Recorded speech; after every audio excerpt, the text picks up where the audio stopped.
Yesu nayebi okobwakisanga te yaya natalela kaka yo Yesu oyo nga nayebi okobwakisanga te yaya.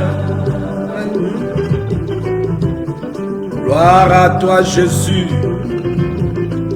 Hosanna.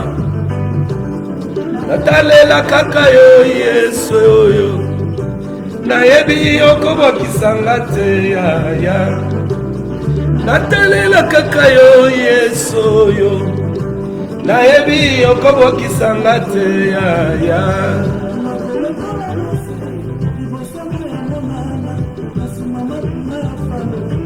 Mayele sili moto katikati ya motema elika emati lisusu Yesu mwana Nzambe obwakaka bayoya yo te natalela nanyo Yesu na ngai likonzi na moto Yesu oyo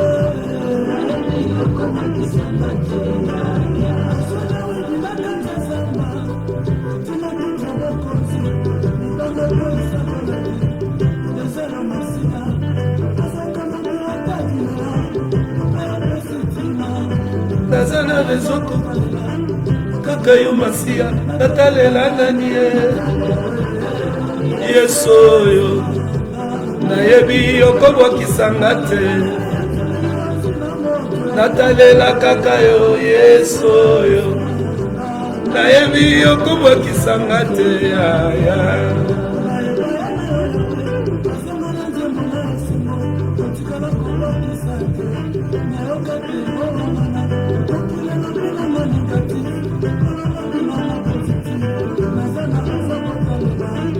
Kaka yo Masia natalela kaka yo Yesu oyo nayebi okobwakisanga te ya natalela kaka yo Yesu oyo nayebi okobwakisanga te ya natalela kaka yo Yesu oyo nayebi okobwakisanga te ya. Alléluia. Nayebi okobwakisanga te. Il soit l'homme qui se confie à l'homme sans jeu. Maudit soit l'homme qui se confie à l'homme, c'est Jésus qui donne la victoire. Gloire à Jésus. Libanga na ngai makasi na ngai elonga na ngai kolo Yesu yo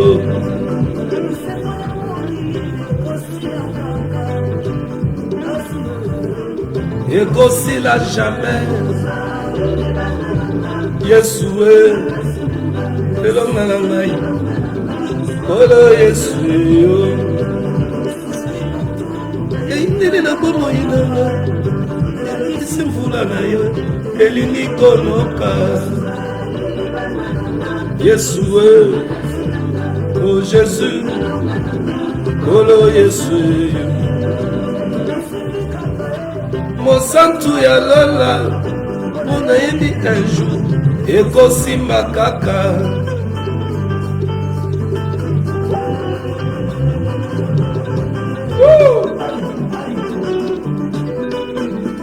Alléluia. Tu vois yo yo, tu vois yo yo, tu vois yo yo, tu vois yo yo, tu vois yo yo,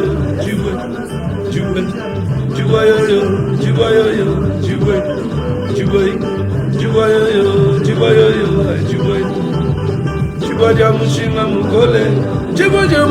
mukole, chova. Jakombula panchi kosa Goliath yo Jakosa Goliath Amuli jubwa jamushinga Jakosa Goliath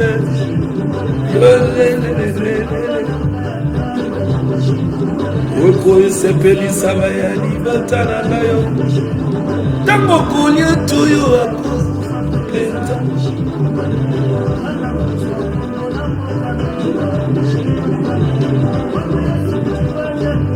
Jibodia mushima mugole yo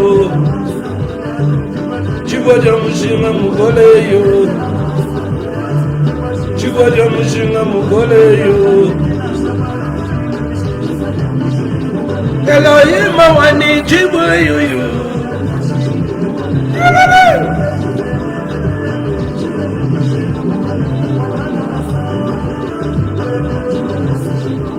Elohim wani jiboyo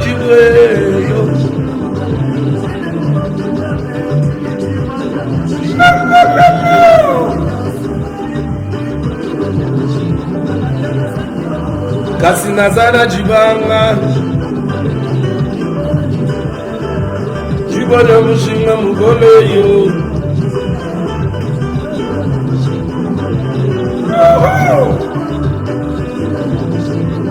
Elohim wani jiboba moyo yo Jamushinga yo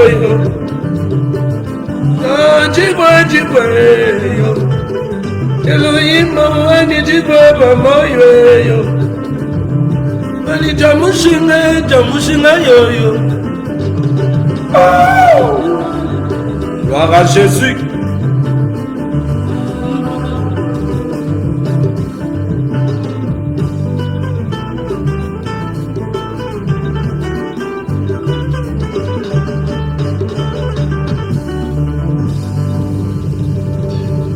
Gloire à Jésus.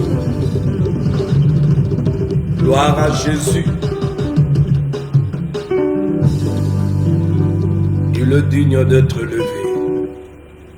Shalom, shalom, bien-aimés dans le Seigneur Jésus-Christ, shalom.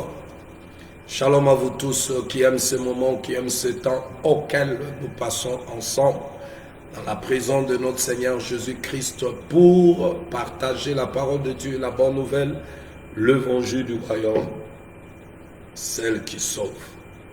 Shalom à vous qui aiment ce moment, qui aiment ce temps. Shalom. Soyez le bienvenu dans cette émission, le temps de la vérité. Le temps de la vérité, cette émission qui vous est toujours présentée par moi, votre frère, le prophète Jacques. Je suis là ce soir pour vous présenter cette émission, bien-aimée. Voilà pourquoi je vous invite à partager aussi l'émission, bien-aimée, avec les autres. Partagez l'émission, que la paix du Seigneur et sa joie vous soient multipliées au nom de Jésus-Christ. Shalom. Bien-aimés dans le Seigneur, sans plus tarder, nous commençons notre émission de ce soir, où nous sommes là, bien-aimés, en train de faire notre marche avec la parole. Bien-aimés dans le Seigneur, la parole, c'est Jésus. Nous sommes sauvés, libérés comme les enfants d'Israël avaient quitté l'Égypte et ils faisaient marche avec Elohim et son serviteur Moïse, le désert, pour la terre promise. Et nous aussi, le Seigneur nous a libérés, bien-aimés, du système de semences pour que nous puissions marcher avec lui vers l'éternité. Alors, nous sommes là en train de marcher avec Jésus qui est la parole. Shalom à toi, Papa Guy Balebale Bafoukou. Soyez le bienvenu dans cette émission, le temps de la vérité, que la paix du Seigneur et sa joie vous soient multipliées au nom de Jésus-Christ. Bien-aimés, nous sommes en train de parler de notre sous-thème. Que dit la Bible de ce que nous sommes en Jésus-Christ? C'était une question que je vous ai posée et j'avais dit, si vous n'avez pas de réponse, la parole va nous répondre. Ça veut dire Jésus va nous répondre. Et nous sommes là, bien-aimés, et nous avons déjà commencé à développer ces sujets bien-aimés auxquels nous avons d'abord nous sommes partis voir ce que la Bible dit par rapport, bien-aimés, ce que la Bible dit à propos de nous. Et nous avons commencé d'abord, bien-aimés, à traiter le sujet que l'apôtre Paul, dans 1 Corinthiens chapitre 3 au verset 9, où il nous révèle ce que le Seigneur nous prend, ce que le Seigneur déclare, ce que nous sommes en lui. Bien-aimé, il dit que nous sommes un champ. L'Église ou le chrétien, l'ensemble de ceux qui sont sauvés, ceux qui ont été libérés, bien-aimés, du système du monde, et Dieu les a mis à part, des hommes et des femmes, un groupement, bien-aimés dans le Seigneur, qui s'ensemblent au nom de Jésus-Christ pour le célébrer. Ces termes auxquels la Bible, bien-aimée, ou la parole de Dieu nous révèle que l'Église est aussi vue comme le champ.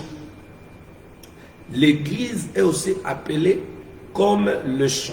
Le champ. Vous voyez? Le champ de Dieu. C'est là où nous avons commencé et nous avons vu, bien-aimé, comment Jésus, qui est le semeur qui est sorti pour s'aimer.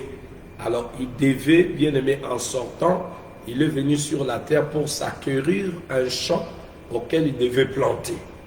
Vous savez, Dieu aime planter. Ce que Dieu aime, bien-aimé, c'est planter. Dieu aime le champ. Nous sommes partis au commencement, bien-aimé dans le Seigneur, auquel nous avons vu que Dieu s'est créé une terre. Il s'est créé une terre auquel il a planté lui-même. Et quand il planta, bien-aimé, le jardin, il dit que tout était bon. Et tous les arbres, tout ce que le Seigneur avait planté dans le jardin, cela avait poussé. C'est pour dire la terre auquel le Seigneur plante, c'est une terre qui est préparée. Et nous sommes partis pour voir quand il parlait en parabole dans Matthieu 13, où il a montré, bien aimé, le cœur de l'homme, c'est un champ. Où nous sommes dit, un chrétien, bien aimé, c'est celui à qui le Seigneur appelle le champ. Ça veut dire on doit planter en lui. Et nous sommes partis voir comment il a planté dans l'Éden. Il a planté avec sa parole. Et la sémence, selon Matthieu chapitre 13, aux paraboles auxquelles le Seigneur a lui-même interprété dans Matthieu 13 au verset 22, il a montré que la sémence, c'était la parole. Et nous avons dit aujourd'hui, Dieu s'est déchiffré un champ auquel il devait bien aimer travailler. Et Jésus, pour avoir ce champ, il a payé le prix. Le prix était son sang. Et il nous a rachetés au prix qu'aucun homme ne pouvait payer sur cette terre.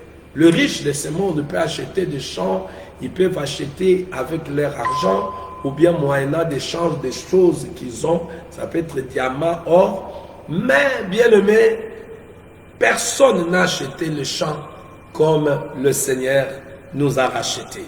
Et nous lui appartenons. C'est pour dire le champ, bien aimé, appartient à celui qui a racheté. Ça veut dire, comme nous avons vu dans Matthieu chapitre 13, que le champ là, c'est le cœur de l'homme, bien aimé dans le Seigneur, auquel la parole, bien aimé, qui entre à l'oreille, bien aimé, doit être gardée dans le cœur. Et nous avons vu que, bien aimé dans le Seigneur, que ce cœur, bien aimé, qui a un champ, doit être tout entier à Dieu. Voilà la raison pour laquelle le Seigneur Jésus a donné le premier commandement, bien aimé, comme il est dit dans sa parole, c'est l'amour de Dieu. Aimer Dieu de tout ton cœur, de toute ton âme, de tout ton esprit, de toute ta force. Donc vous allez comprendre que, bien aimé dans le Seigneur, c'est notre cœur qui est le champ. Alors, pour bien aimer que le Seigneur plante dans ces champs, nous avons vu qu'il doit déraciner les choses qui étaient auparavant. C'est que l'autre avait sémé. Nous avons dit, le diable aussi, c'est un sémeur. Lui sème la mauvaise semence, mais le Seigneur Jésus, le véritable sémeur, sème la bonne semence. Alors, dans le cœur de l'homme, auquel aujourd'hui, nous qui sommes devenus des chrétiens, c'était un champ auquel le diable travaillait avant. Nous avons vu avec vous que, avant que nous devenions des chrétiens, nous étions un champ auquel le diable travaillait. Comme nous avons interprété, selon le Seigneur, le champ, c'est le cœur, bien-aimé dans le Seigneur des chrétiens. Nous avons vu que le diable, avant que nous devenions des chrétiens, lui aussi l'avait planté. Qu'est-ce qu'il avait planté? C'est cette vie qu'on vivait avant. Il avait planté à nous l'amour du monde, l'amour des boissons, des cigarettes, d'autres des femmes, d'autres d'argent, d'autres de gloire, des choses bizarres, les livrogneries, l'idolâtrie, la haine, la méchanceté. Le diable avait planté, bien aimé, dans d'autres cœurs, comme Paul, il était meurtrier, tuait des gens au nom de Dieu. Voyez-vous, les autres, bien aimés, sont des assassins. Le diable avait planté en eux, bien aimé, ces fruits de haine auxquels les fruits de la semence auquel le diable avait planté, et c'était les actes qu'il posait. Celui qui pose les actes il prend des hommes de mari d'autrui, des femmes d'autrui, les femmes du prochain.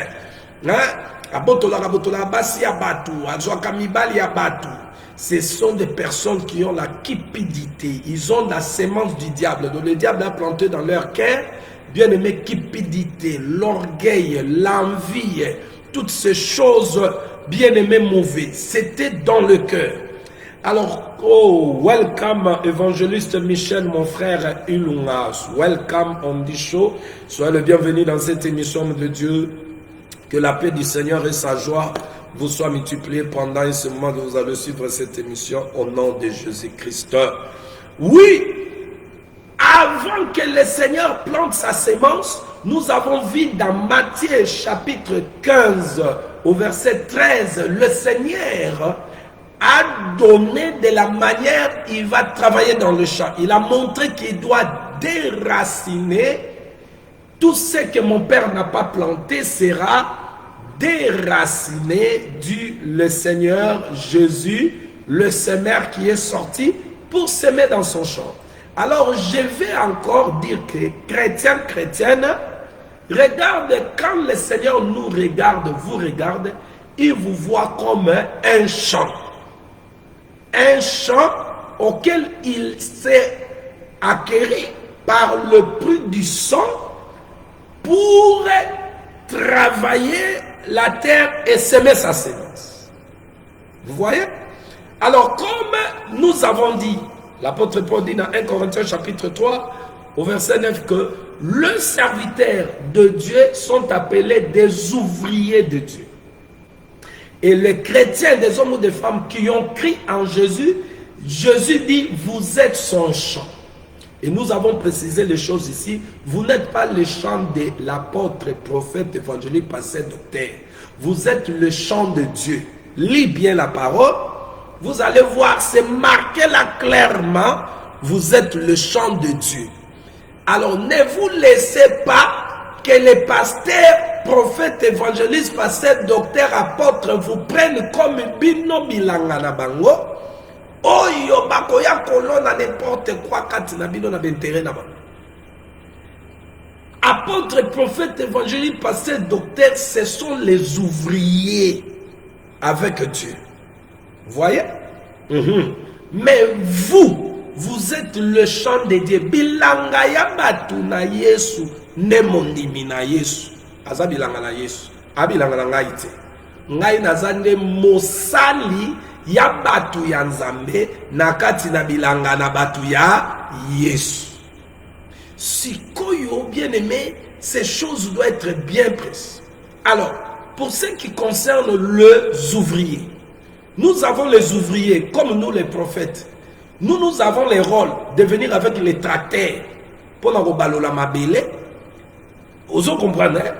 pour balola mabele ba mabanga o ezane fwe longwa ba matiti mabe ba misusu bakoya ne loko e balula ka mabele wana sukoyo e banda kopanza mabele passer azana rôle na ye apôtre azana rôle na ye donc ndenge tozawana avana no mokonzi semence banda kochama mabele na ne fwe bongama wana tolobaki bien aimé bien dans le Seigneur c'est le rôle auquel pardon je voulais dire c'est la prédication auquel bien aimé qui amène c'est là qui sont appelés à devenir le chant à Yakoyina vina bango babane komene koyini sabango vina bango ça veut dire biloko moyinya lona ekati na bango ba yina yango ba préféré ya nzambe alors mateya nini yini sakamutu vina ye yakala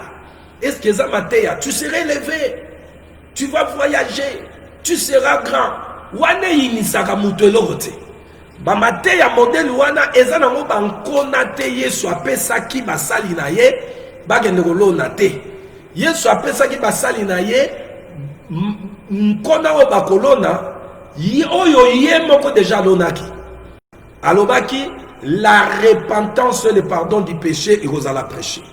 Ça veut dire bien aimé dans le Seigneur la repentance et le pardon du péché yango nde traité et yaka nanu kopikola wana ezo longola nde ba matiti mabena ba mabanga nyonso eza na bilanga dana vous comprenez avant qu'on a écouté bien aimé dans le Seigneur ou aujourd'hui bien aimé ba message oyo ba repentance oyo jamais batu balingaka yango. Pourquoi? Parce que les gens se sont habitués dans ces slogans. Ça veut dire ba soi-disant basala nzambe wana bazwa ki bango lokola bilanga na bango ya Yesu te ba yali na milona na bango pe ba olona en désordre. Hier je parlais à un frère bien aimé le soir, je montrais à ses frères, je lui parlais que ce message. Je dis mon frère regarde, vous suivez des hommes de Dieu qui vous disent tu es béni, tu es ceci.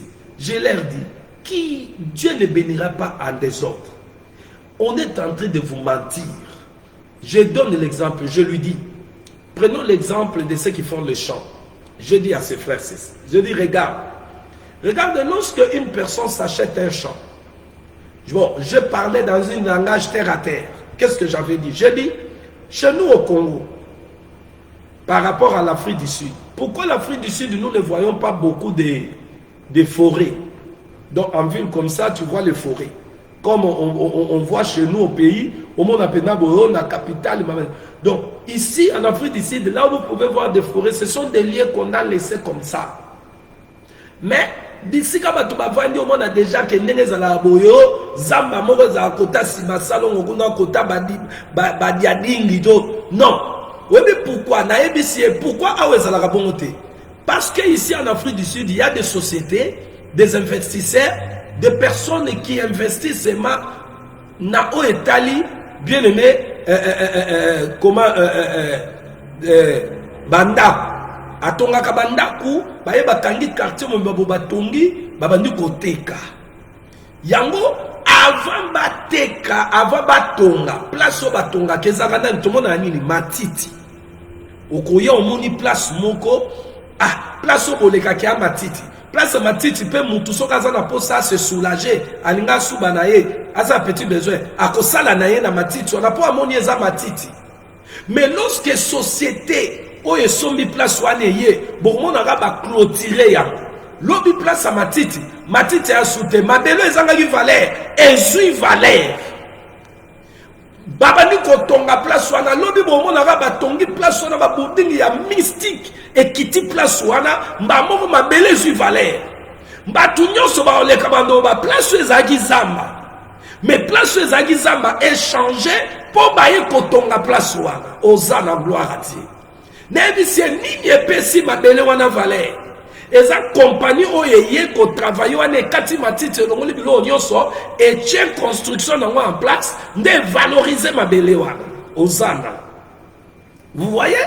Alors on a ici bien aimé que tala sikoyo bien aimé.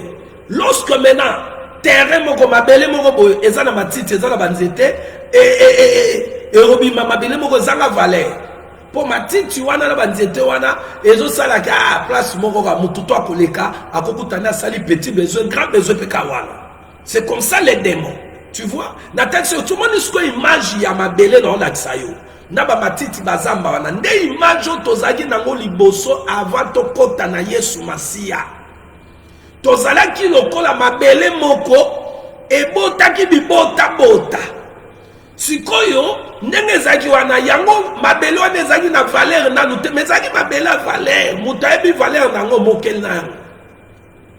Sikoyo yoka tozalaki mabele oyo eza lokola eboti bibota bota zamba ba comportement mabe satana ya loni biloko kati na biso baposa bamasanga milangwa oyo basukoto kindumba. Voyez-vous bien aimé dans le Seigneur, c'était cette vie là. Maintenant Jésus est venu à l'obéi na somba mabelo. Maintenant Jésus est comme ses compagnies oyo donc avec patron oyo alinga valoriser mabele wana. Aye a sombi biso.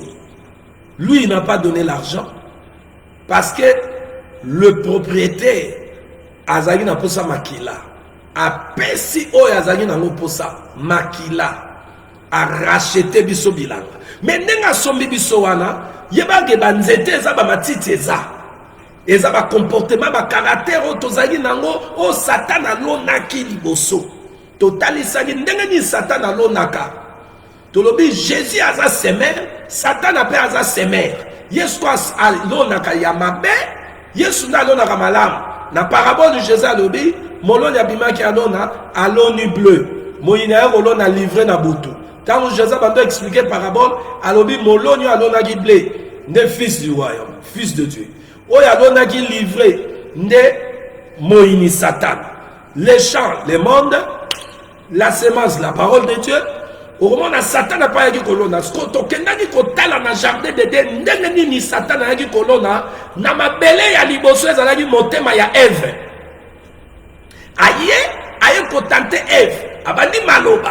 Est-ce que réellement Dieu a dit, dans Genèse chapitre 3, on a vu ça? Qu'on a, comment alona ki milona mabe, nakati ya Ève. Milona mabe, toloba kezalite ya mabe. Ezali lite ya yamabe oyo satana yaka kolona lite ya yamabe. Ça veut dire neti oko pambwama oko mata oko kita eza lokola batu. Na pesa exemple sous kaka bien aimé parce que par les exemples oyo eza ba choses naturelles to comprendre bi monde c'est dans kolo et baloni oyo bayaka oko pambwama oko mata baza lokola batu oyo bayebi musalate amoni terrain ezana na matiti ezana biloko na kati yazo yana milona aya kolona. Bien aimé soki bozui onolo na nguba to madesu oya kolona ngo na bisika matiti eza ekobima nango te nde ba passer wana bakosa kabino bénédiction bayebi sakabino. Ça veut dire libala ozanga di libala poani parce que milona eza ekatino ekoko valoriser te libala eza valeur oluka ba valoriser yo sko yo zangi yango po zana na milona mabekati na yo. Ozo comprendre ozanga di musala po na nini obazo bloquer yo po na nini po milona nanu ya satana neza ekati. Alors sikoyo ba pasteur bazoya na ba apôtre ba prophète l'évangéliste baluka baya kolona désordre parce que lilobanza be a semence. Baloni nanu mabele te, balongo na matiti te, balongo na mabanga te, balongo na nanu biloko eza na kati ya motema na yo te, oyo banda ko sali boso. Elongwe nanu te, me bayemba na moko babandi ko mamika yo kaka. Kamata lipamboli, ba mami oloboko, ba sopeli yo mafuta. Papa, kolongo na matiti te, kolongo na mabanga te. Oyo nyonso balona na neya ekozwa place te kobota wapi. Pour Jésus, quand Jésus a commencé à interpréter le parabole dans Matthieu 13, au Banina 22, la semence qui est tombée dans les épines, a dit Ezamut, oh mutemanena les arbres bolingo ya mokili, alaba soucia makama mokili, ezalo kwa banzu bebilo kwa. Atali lo banzambeye ezwanango sikati. Bien aimé dans le Seigneur. Mais quand est-ce qu'on peut valoriser la terre? Regarde d'aujourd'hui. Toi qui aimes le mariage qui n'est pas mauvais, est-ce que le mariage est ma bête? Il y a volonté à ensemble. Est-ce que Kozala Malam est ma bête? Et ça, volonté ensemble. Mais le problème est que tu ne peux pas commencer là. On tue un champ,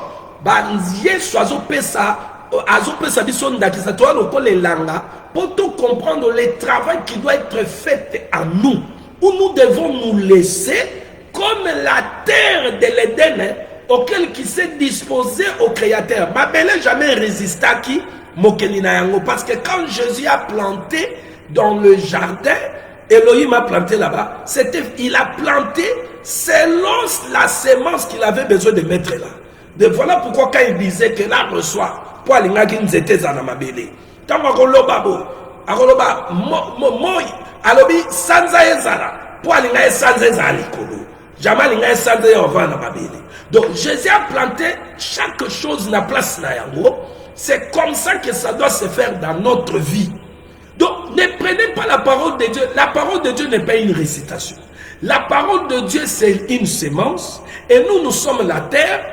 Et la parole quand elle sort, elle vient maintenant à la terre. Or, si cette terre qui est nos cœurs n'est pas préparée, la parole ne peut pas prendre place. Donc, il faut préparer le cœur qui est la terre. On le prépare comment? On vient avec la parole qui ramène la conscience de l'homme, lui faire voir ce qui lui empêche de vivre ce qu'il cherche à vivre. On lui fait voir ça. Le péché nous prive de voir la gloire de Dieu. C'est tout ce que la parole dit. Tous sont privés de la gloire de Dieu. Romains chapitre 3 nous dit, Romains chapitre 3 verset 23, Romains chapitre 6 verset 23, bien-aimé nous montre le salaire du péché, c'est la mort. Tous sont péchés, sont privés de la gloire de Dieu.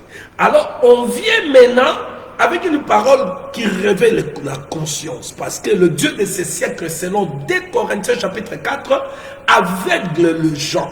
Maintenant, comme les gens sont aveuglés, ils ne voient pas leur vie, le mal qu'ils sont en train de faire, la vie du péché qu'ils vivent, ils voient qu'ils doivent avoir une bonne vie, ils doivent s'habiller bien, mais ils ne voient pas que voler c'est mauvais, ils ne comprennent pas faire l'impudicité, Dieu n'aime pas, ils ne comprennent pas que haïr son prochain c'est pas bon, ils ne comprennent pas toutes ces choses-là, mais ce qu'ils cherchent auprès de ce Dieu, il veut que ce Dieu bénisse, donne les mariages, donne l'élévation, puisse leur faire du bien, mais tandis que les choses qui sont en eux, les choses que Dieu est, Dieu ne peut pas valoriser cette terre-là sans d'abord travailler la terre. Parce que il a accueilli la terre pour mettre la sémence. Vous comprenez?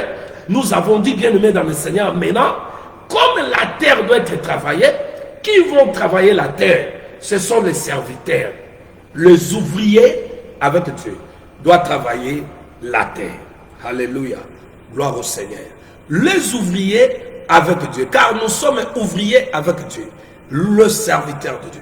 Ils doivent travailler la terre, bien-aimés dans les Seigneurs. Avec quoi ils doivent travailler la terre? C'est avec la parole. Avec quelle parole, bien-aimés dans les Seigneurs?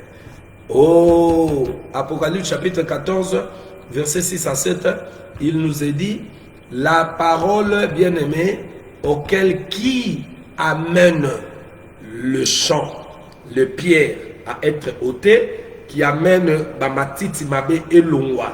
C'est Apocalypse chapitre bien-aimé 14, 6 à 7. C'est pas Bamaloba Oyo, il y a Bavantiro, va passer à Cop, Bazubino le roi Bilangana Bang, Obino Boa Bilangana Bangote, Bino Boza Bilangana Nkolo. Mais écoutez une chose, je vais préciser pour vous comprendre. Que Nabilanga Yankolo, Bazana droit Yakolia Nakatelanga pour Basalaka. Mais Bilangeza Yabangote. Alléluia, j'aime ça. J'aime la parole de Jésus. Ma précision Zali. Nakatelo Bankolo. Bien le met dans le Seigneur. Oui, parce que Nzambe Aza équilibré, c'est le balance. Shalom à toi, Maman Titina Lemba. Soyez les bienvenus dans cette émission, le temps de la vérité, la paix du Seigneur, sa joie vous soit multiplié au nom de Jésus-Christ. Shalom. Donc, bilanga wana bien-aimé dans le Seigneur, basali ba osala. Musala wana. Musala na bango bazo sala, basali bazo sala na bilanga wana. Bien-aimé dans le Seigneur, bakolia penelanga. Bakolia pekaka na mbumelanga. Mais basali baolia erni. Tangunde baloni. Selon bien-aimé, volonté, kolo elanga, pesa ki bango milona. Maintenant, quand ils commencent à planter la semence qu'on leur a donnée, semence wana ekobota. Tangu semence wana ekobota, tangu kolo elanga akolia, bango pe bakolia na sima kolo elanga, po kolo elanga nde chef. Soki chef allié, ba travailleur pe bakolia. Mais lelo ba travailleur bakoma koluka kolia avant chef. Or, chef, ne langa olo na nini, olo na parole. Vous comprenez? Parole. Donc, elanga, l'église que nous sommes, tous ali, ma belle, les semeurs est sorti pour s'aimer. Abimi na nini, na semence ba bengi parole. Si koyo soki parole, et continue langa, et bimisi pe rejeton.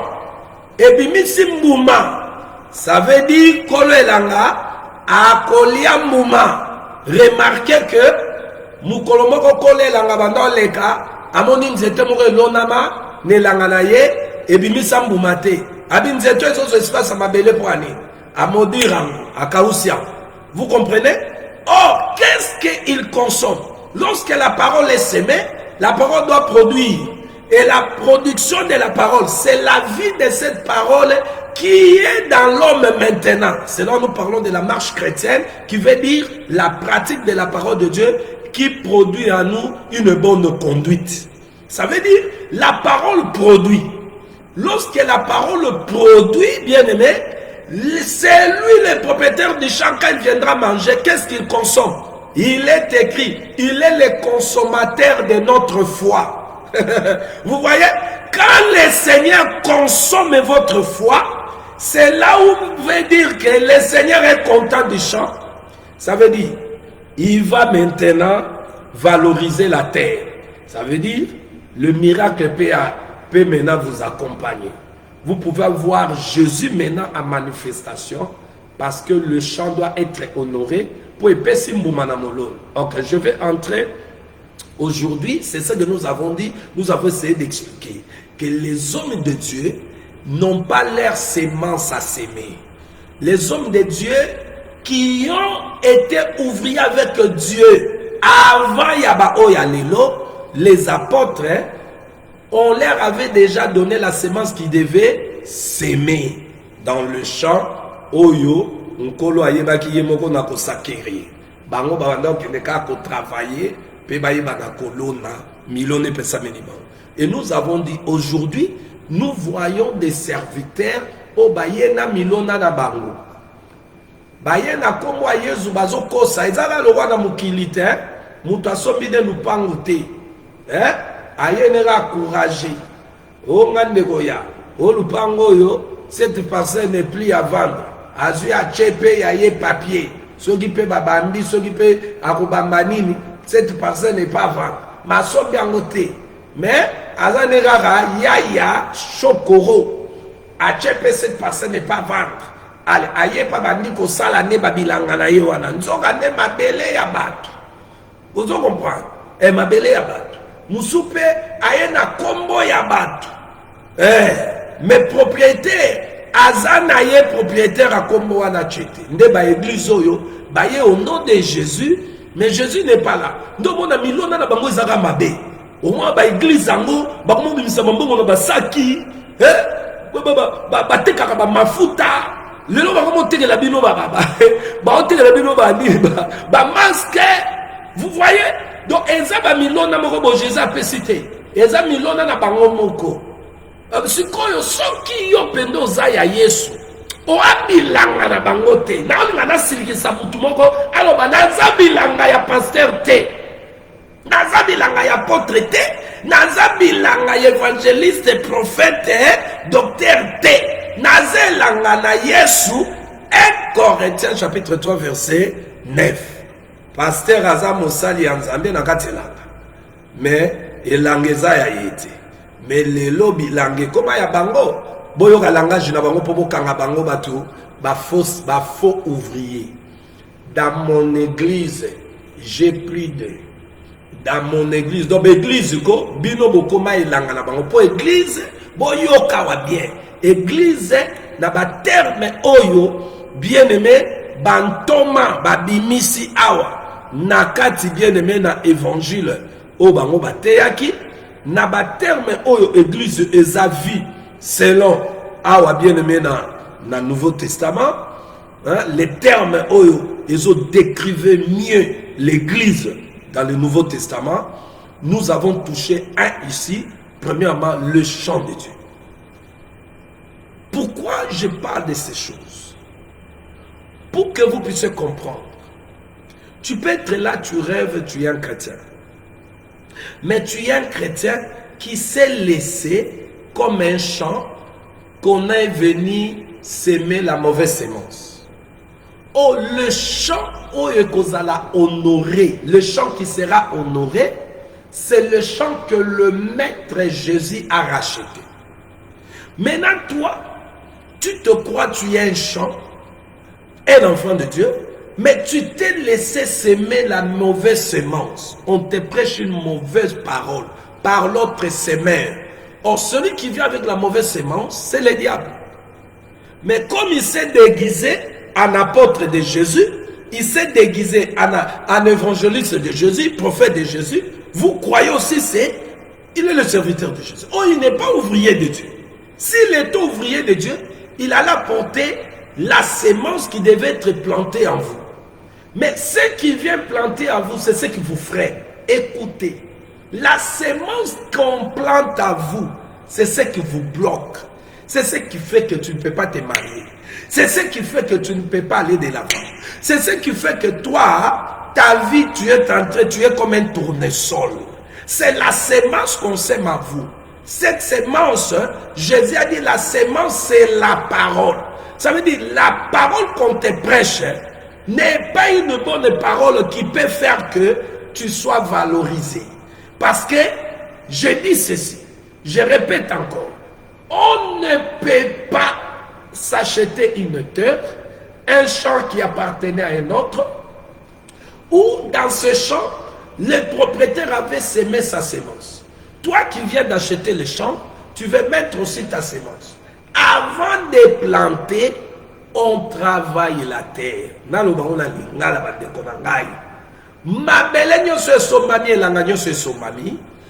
Bien aimé, o ezalaki elanga ya mutu mususu, mutu wana kozala alonaki biloko na ye. Alonaki manioko. Yo siko ngolo na masango to na nguba. Okoyamba moko kocha masango te place balonaki manioko. Po ba manioko koza etikala na mabele, masango na yo ekobima bien te bango bamuso ebima bien te po manioko ko empêcher. Bako balola mabele, bako bomisa mabele.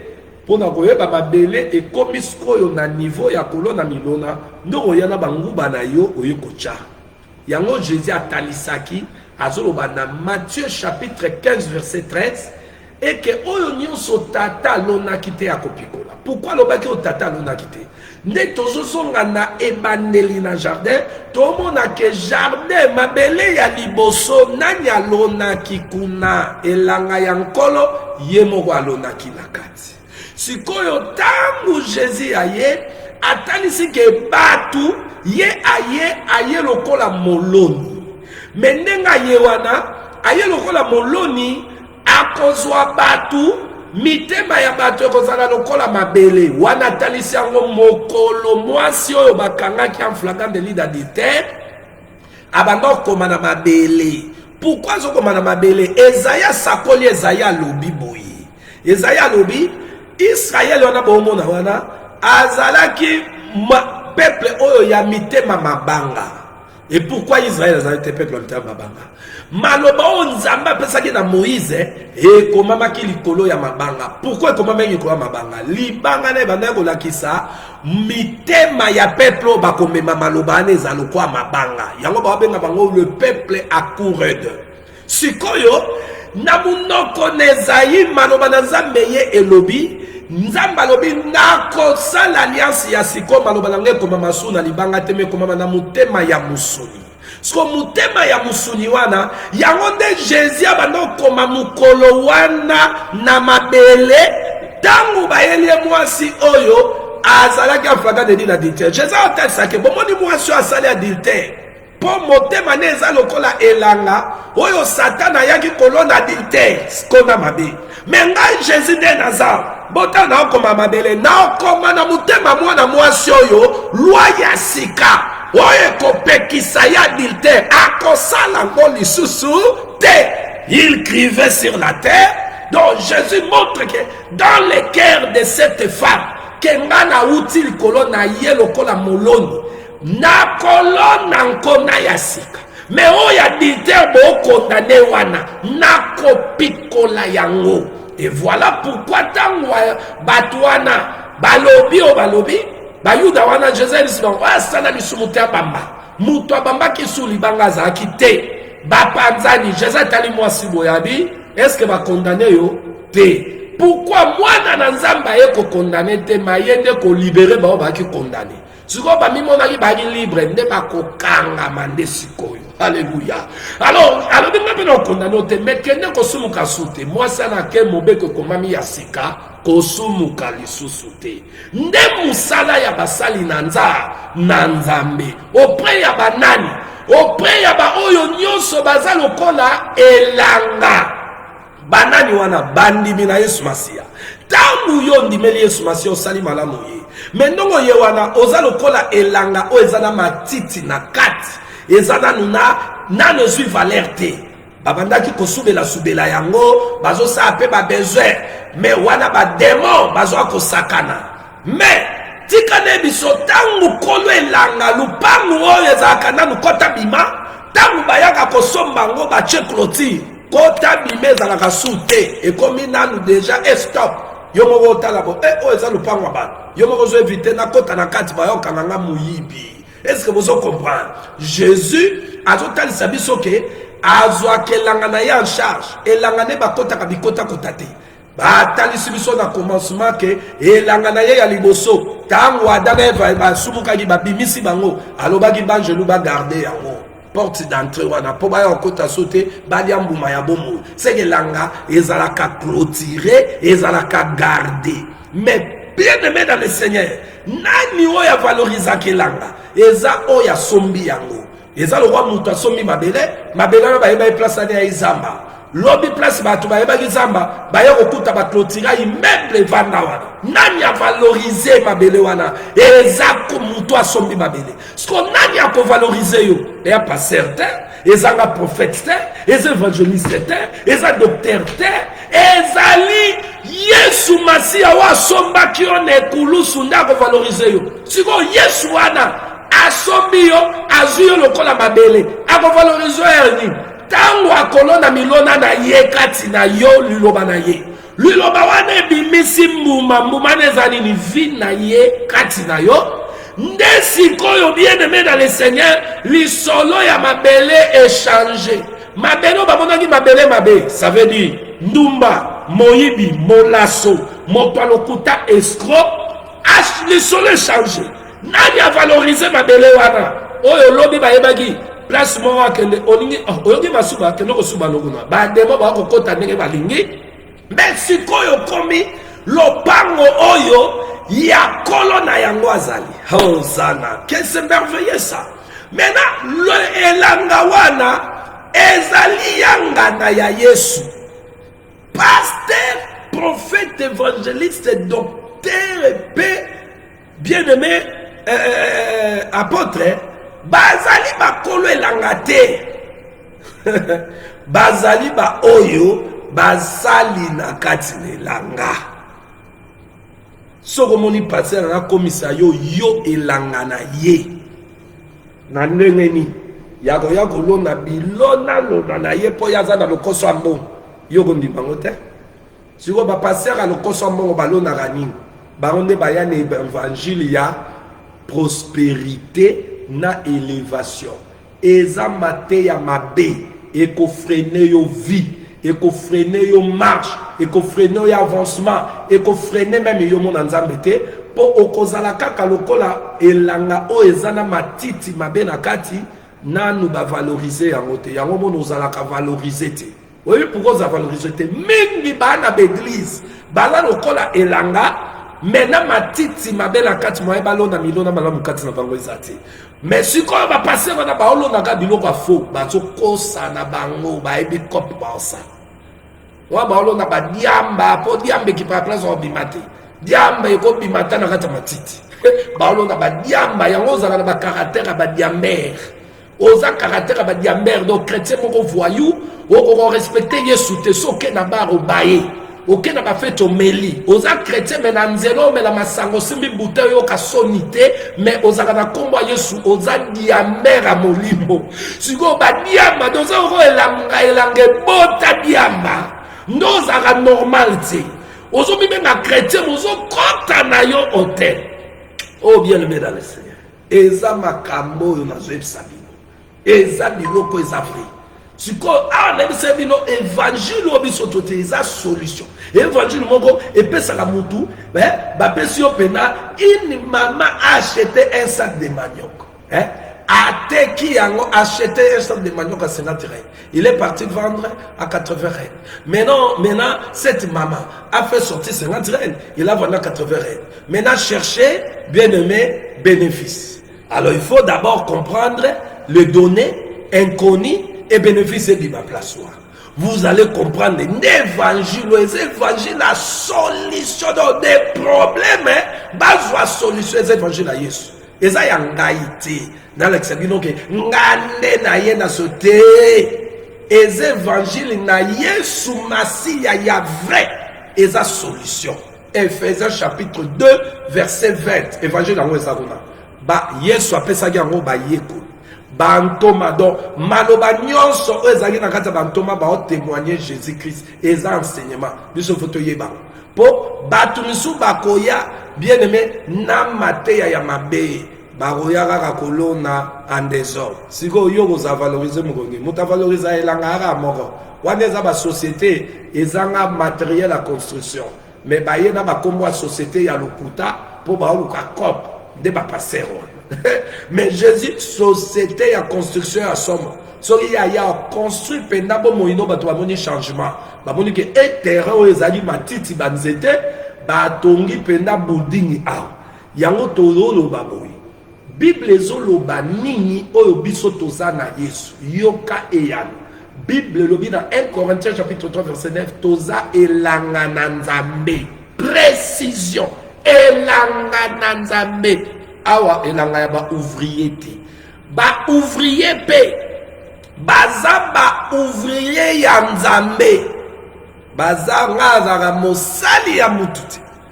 voilà pourquoi moni ngai na liokaka batu te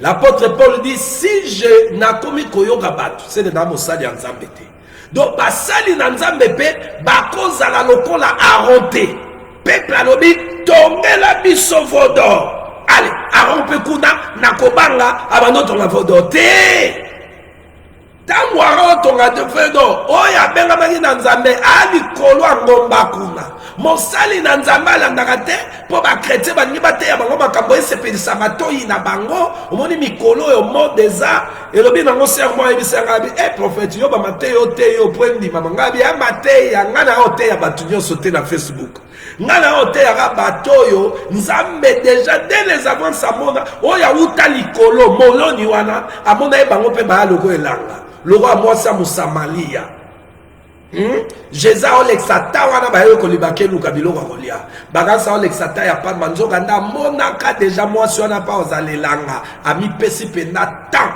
so botali ba conversation milayo Jésus azwana bato libana mwasi wana Donc, il a pris son temps avec cette femme parce qu'il a voulu s'aimer sa sémence dans cette femme. Et la femme s'est disposée. Tozolo baboye, que son koza penza moi dans nzamba solo. Ndenge babenge elanga nzambe. Oko résister nzambe te. Pourquoi résister à Matteo? Pourquoi résister à Yesu? Oyazulu kabongi sa mabele pour valoriser yo. Parce que osé elanga de Dieu. Elanga nyoso ya nzambe ekondi matracteur ekotawana et travailler mabele. Bien aimé ba compagnie ya minene o elona kabana ba bilanga ba ferme minene net na ba mboko balona ni. Ba tracteur de sala misala.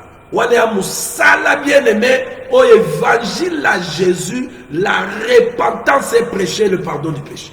Donc évangile les hommes mayo bien aimé yo o boya mabete les évangiles bomayo et comme ils sont pauvres au copa moi makate atabalobi combien de fois bazo kosa yo bazo tajo gen o kozala ka valoriser te parce que seul Jésus nde a revaloriser yo siko yo nanu o komi na niveau ya valoriser yo te.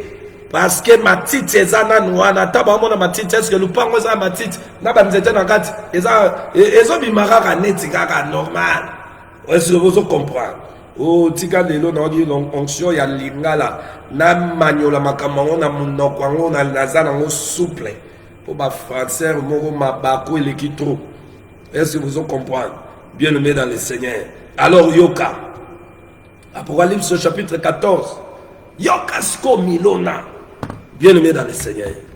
Il faut penza, il faut le roi tracteur. Il faut maloba, il bien aimé. Il faut bien aimé maloba, il faut mutameli kini. Il faut la soukali. Bilo bolinga maloba soukali, ba tonton gentil, ba pasteur ma pasteur chéri. Donc, tant que non ma fille, tu vois, tu es le plus heureuse. Tu es aimé par Dieu, c'est bon. Après aimé par Dieu, qu'est-ce que je dois faire, oh tata pasteur? Il faut aussi demander, oui Dieu m'aime, maintenant quelle est ma part? Là tu es aimé par Dieu, reste impunique. Tu es aimé par Dieu, reste dans les vols. Zalara na kipidité. Aussi au lula ba photo a poto bo koma conseil la ba prière na ba jeune ongo ke poto po monyango za kitoko. Combien ba katisi ba mboka po mboka ville wana ya kitoko moninga tinda ki photo. Ouais ba kipidité.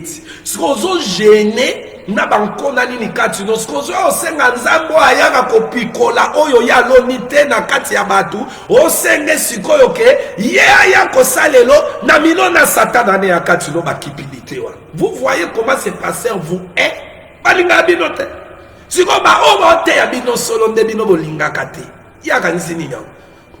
Un homme de Dieu qui veut que faire satisfaire les hommes. Ça veut dire ba chrétien balobi. Maté ya mikolo te ya repentance c'est matin. Yo yana ba maté ya makasi ko rozo bandimi combien? Ah ngape na te ya ka comment na ra yepe église banigabo.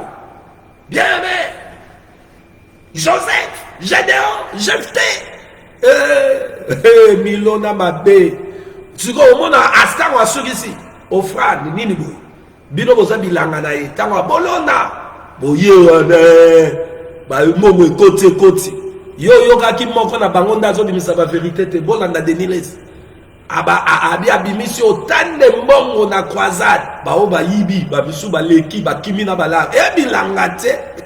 Mais encore te mais langa yankolo milona ne lona ma et puis ba sala misala na bakolia nanko poye mutaidi si bangoke ne langa ne bakolia yo monite ke no tango Jésus kota na ba ekolo ne bakoti ne langa ba ke kokolia na kati nzale salaki ba ke kolia bazo ebisere no mais pour ni ba yekolo no ba osabo atuni bango bokende kuna botuna David te Botuna David, Asalagini, Nabasodan, Basalagini.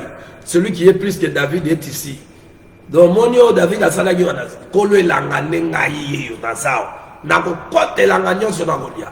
Nzoka Nazo Talisake, Tango Yane Langanaye, Akoyande Kosa Moussala comme le propriétaire du champ.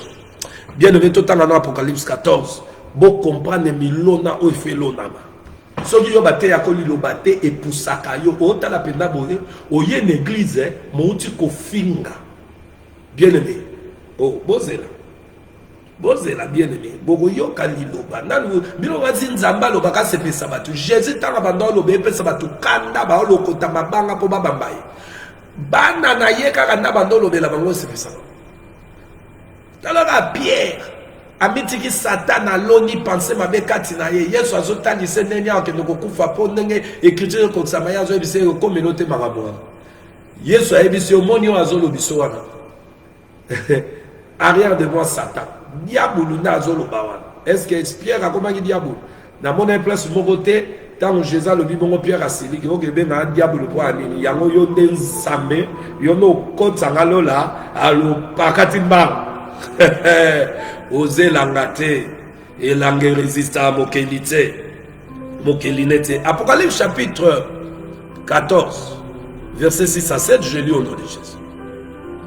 Je vis un ange, un autre ange, qui volait par le milieu du ciel, ayant un évangile éternel pour l'annoncer aux habitants de la terre, à toute nation, à toute tribu, à toute langue et à tout peuple.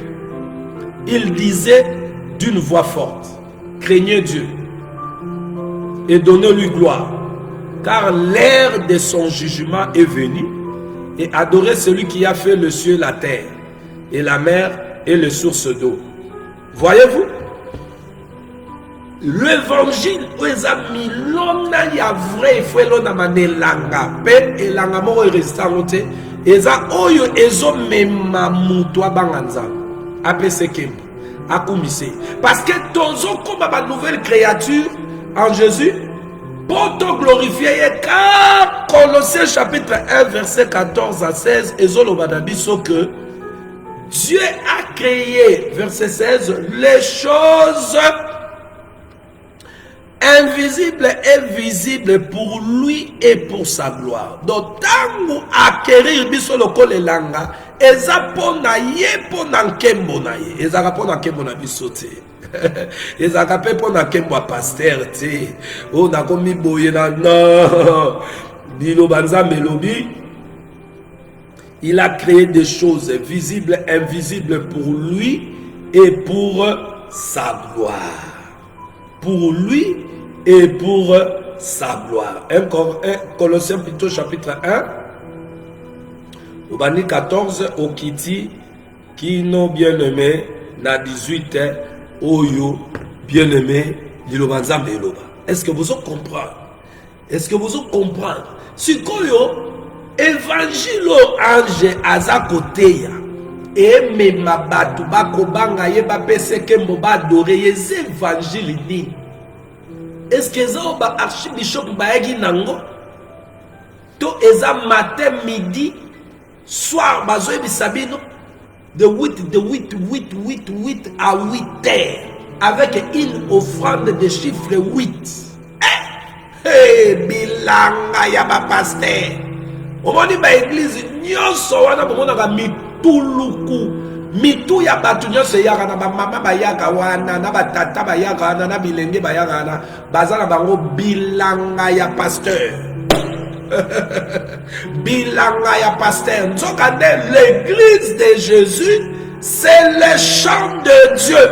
Or, si c'est le chant de Dieu, si Kané biso vérité, église Moroteza Yashi, même si cette église est en Amérique ou au fond de l'Asie là-bas, la même sémence qui a été sémée à l'église qui avait commencé le jour de la Pentecôte sera sémée aujourd'hui à nous.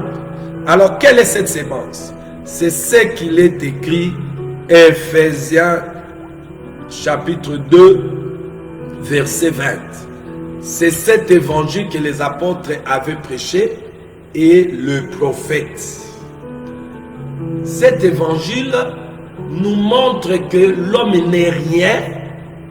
Christ est celui le boss à applaudir, à élever. Yaya tombo amana ba sorti nyos. Sko biso ba saline. To tambolaka ndenge président tambolaka na ba garde corps na yi. Président zo tambola na ba garde corps na yo mona garde corps pe a profiter na tapis rouge. Pona nini? Aolanda président, c'est ça ba saline nzambe. Eza bango tende ba tandela bango ba tapis rouge.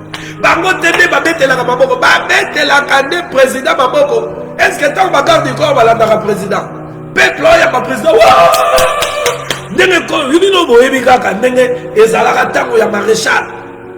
Oh mabuto. Bagarde pe kuna. Bagarde a teni bazalaki bagarde pe ba vetse bazali kola tapi. Est-ce que maboko na babetela bango? Babetela nde président. Mukolo Yesu azokota na Yerusalem likolo mona punda. Mandala le pepa. Ba mama batanda maputa. Est-ce que batandela ka punda? Te batandela ka ne mwana na Nzambe. Mandala le tomo ba punda punda. Te mandala le tomo ba ka ne pona mona Nzambe ba punda lelo. Punda ndako mo luka gloire penda ko punda ye moko penda zo luka batandele ba. Vous comprenez? Wana bien-aimé Satana azakolo na biloko na mitu ya batu. Omoni bandimi belé lelo bana bango bilanga. Boza na bino bilanga. Tabiso to mona déjà penza masoso sabino ke. Moni ba place bokendaka wana. E anango bilanga ya Satana ayaka olona sko biloko na ye. Yango moni tango boke pa papa mutombo aloni magorodo yemo akotsa bino obimisa. Museleke yemo akotso ango akobimiso ango poeze langa Satana yemo bacholi gorodo yemo bimisa li gorodo ye akochayo museleke abimisa museleke est-ce que nakosi ba magicien ba banda ko yela biso na école soki abimisio mukate obimisi mukate na se mukata mwe utaki wapi yango pata mwa zakabi yemo kwa cho mukate wana yemo kwa ye abimisi yango nzoto nezaka na pati te esala ka mikate te po magisa bibiso mukate abibiso ba bombo na poche yango ba poche na yo ezaka na basukali kuna na izini ya ba bombo po esala yango te magisa wana yemo kwa zo chayo ba bombo na poche yemo pa ko bibiso yango do l'église wana bokenda ka boninga ka kokende place oba ebisa bino makambo sepelaka nango epui bino bato bosepelaka na makambo wana bwana bino elanga nzambe te elanga na nzambe te bozala bino bilanga déjà ya Satan ebongisama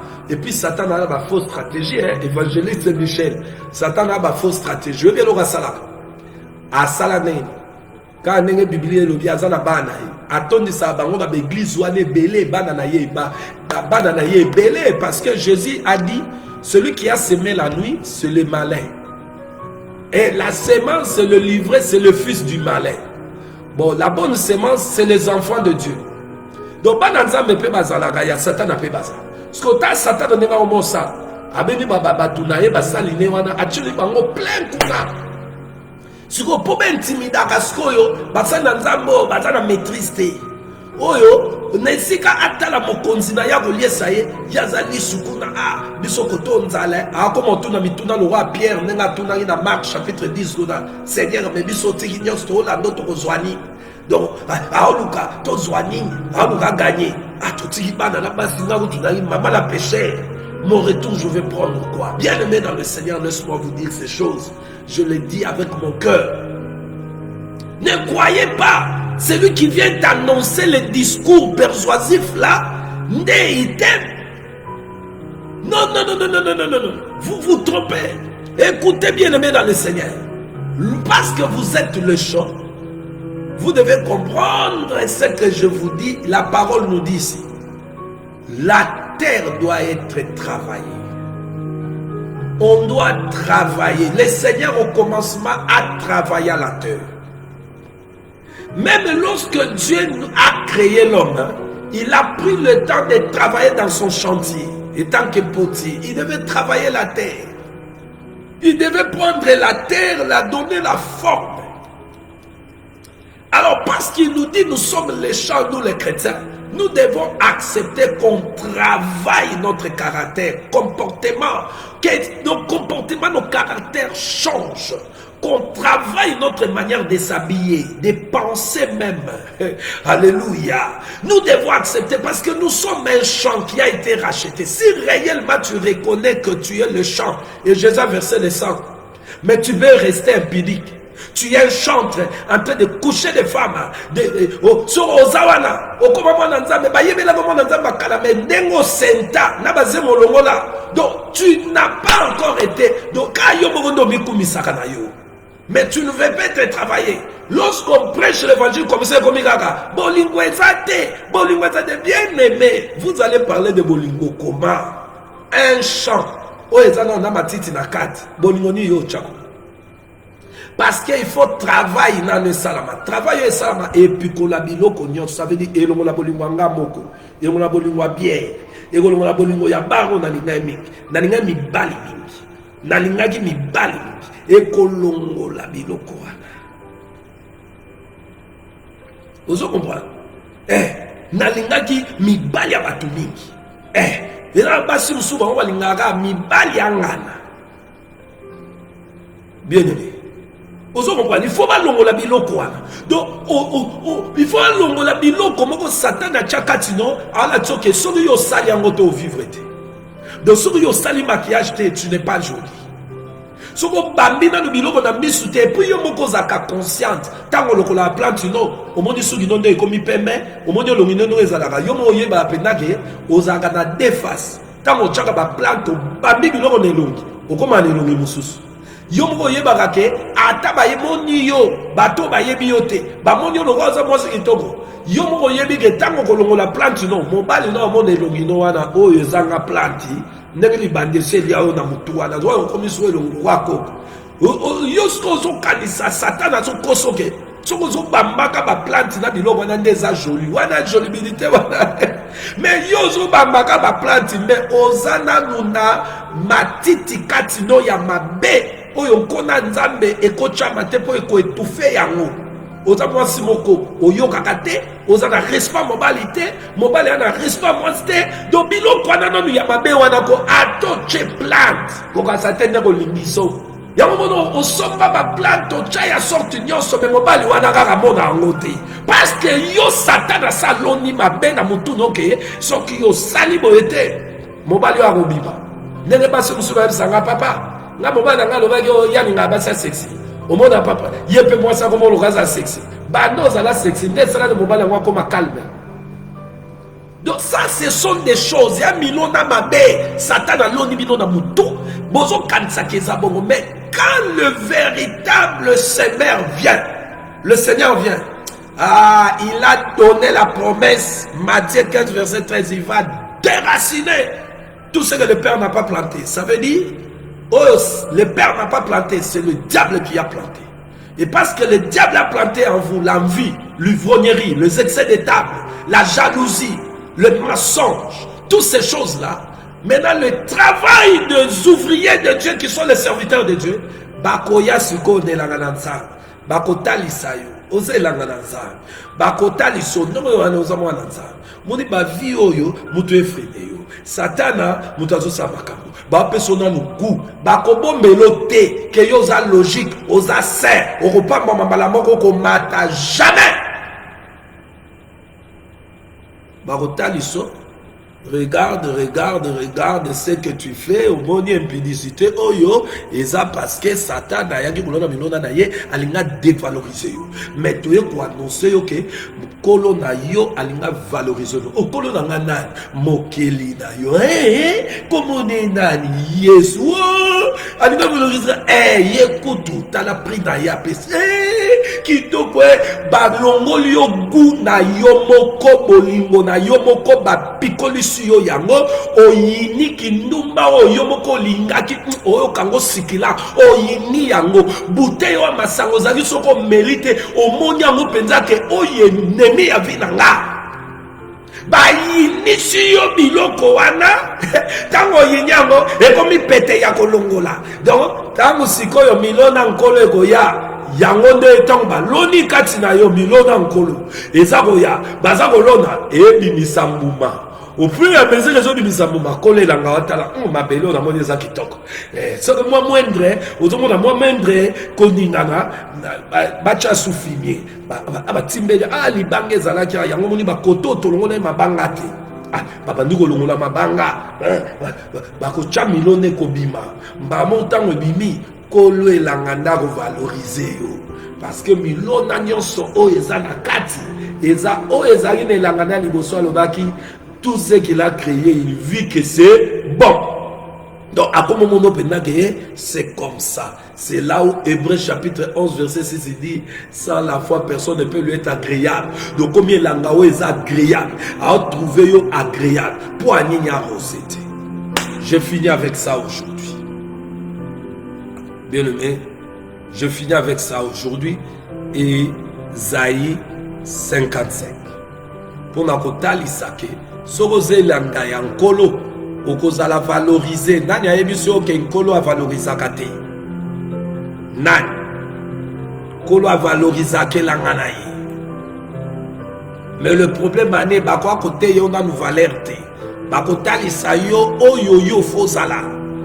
Toukéi, Isaïe chapitre 55.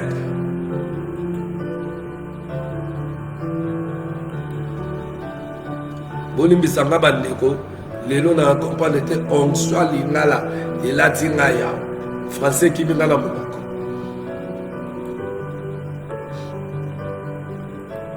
bandeko mangala lelo to enjoy bata français bolimbis alléluia.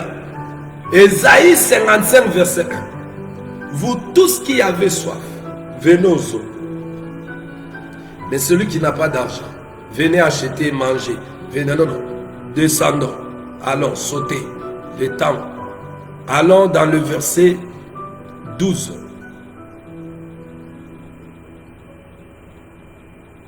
Non, commençons à 7.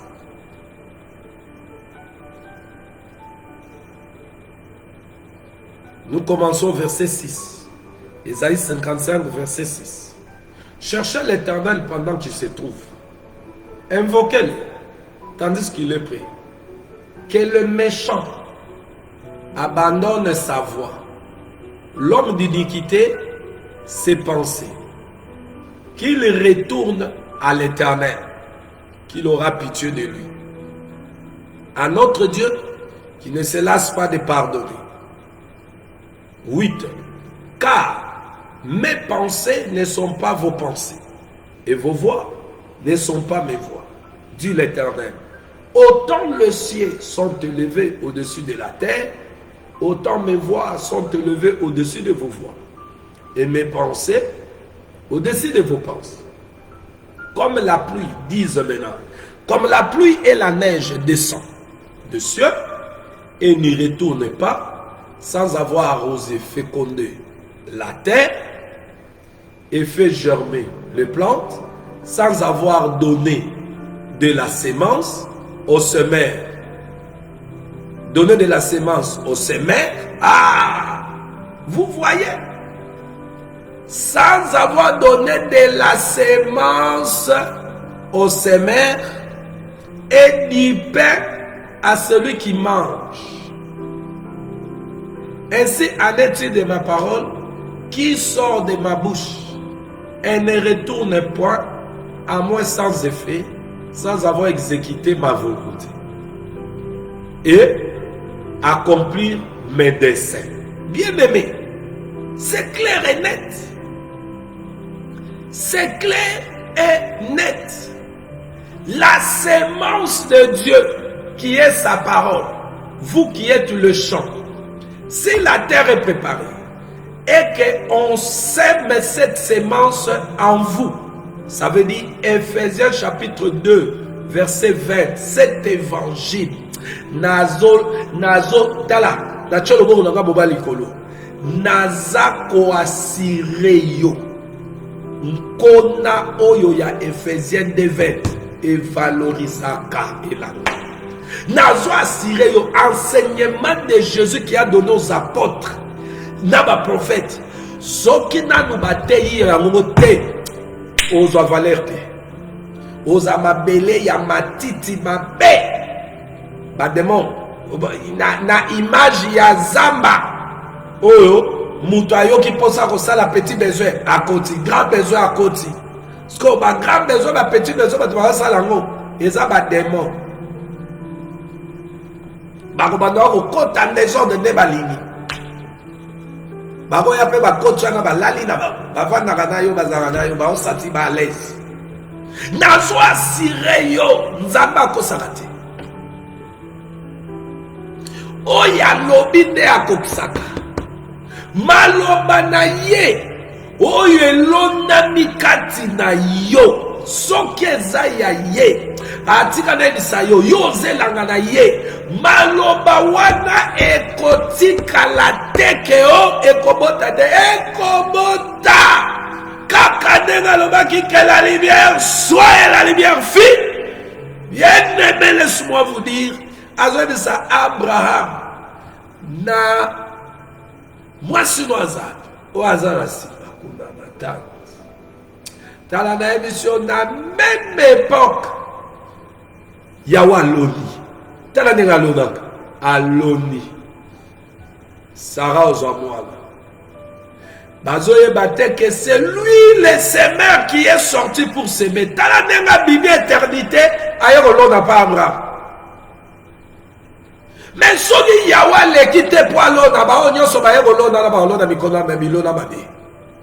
Si Dieu n'a pas passé chez Abraham, Abraham ne restera à cause de l'autre côté. Rien kolona makati ne po ebima lobi. Balona na kati ya libumu ya Sarah. Promesse ezali wana déjà. Yango moni bien aimé, promesse il faut écouter na kaka na mutoyo alonaki. Je m'explique. Awa abotika na keka na lingala bo po bimoni selon cette expression qui tient eza kilo. Regardez, Yahweh a bimi l'éternité a yekolo na pa Abraham pour Abraham pe azalaki mondimi motema ne ezali mabele tango alie sili a trouvé Abraham bon a tout le monde si azali aloni liloba wana ndeke provoquer makambo nyonso parce que Sarah déjà azali na mobali ne babotaka te. Donc liloba wana moto kenda ko provoquer zemi wana na libumu. Maintenant regarde ce qui s'est passé. Elisabeth abandonne botate. Marie ayebani mobali te. Marie azui zemi ya nani? Ya lilobo ezalaki na mundoko ya basakoli. Nde ezalaki zemi ya Marie. Marie amemaki maloba nyonso basakoli kati de qui peut dire amen très bien. Malgré toi d'église tu kokoma kuna pe amen. Alléluia. Marie na katine azali na maloba ya accomplissement ya maloba ya basakoli. Ezali na na libumu wa Marie. Siko botala makabo. Elisabeth abandon botate. Sikoyo nzambe ya Abraham ya ko visiter Sarah. Atindaki déjà mosaline aya ko déposer semence na ye n'Elisabeth. Moi je dois visiter Elisabeth à Bessie liloba ne kotimba la maman na kati Elisabeth. Elisabeth peut chubu Jean abimi. Ozo comprendre. Jean c'est la promesse. Au Rosanna. Jean c'est la promesse. Maintenant, bienvenue dans le Seigneur. Regarde. Tant où Jésus na oya appelle ça une promesse. Akutani na promesse. Ça veut dire celui qui donne la promesse kai akutana na promesse. Promesse ninganaka. Promesse ninganaka. Promesse ningana. Eli koloba bomo ezalia. Elisabeth ayoka. Promesse ningana mwana ningana jadingana. Hein? Ça veut dire Azo soit déjà baptême de Nazagiwana. Bien aimé la salutation à papa. Azo baptême déjà. Azo mission déjà. Ouvrier. Ouvrier de Dieu confirmé. Dans Wabimi, c'est la voix qui crie dans le désert. Yeguna agelo nani. Boyoka yazolo na guna o parce que Jean denga bimagi wana. Anoliane ba miel ba sauterelle. Boyoka ki ya bimagi kuna l'évangile moko boyo ya ma pungu na ba sauterelle.